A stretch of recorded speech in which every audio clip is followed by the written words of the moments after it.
Hatuvila mubanin yang abait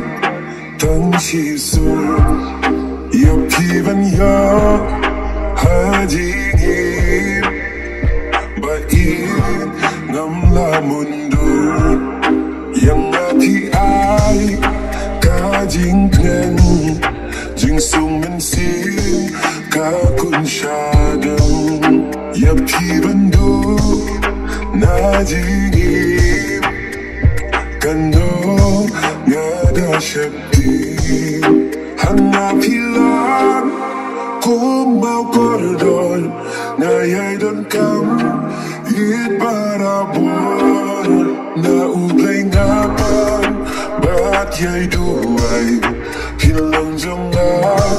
hadu baway ada cibun kidaw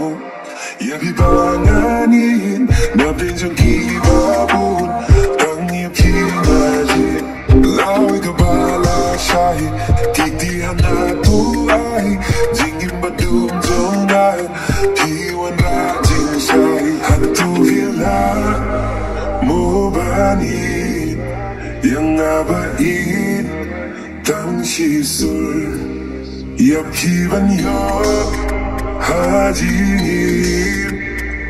bain ngamla mundur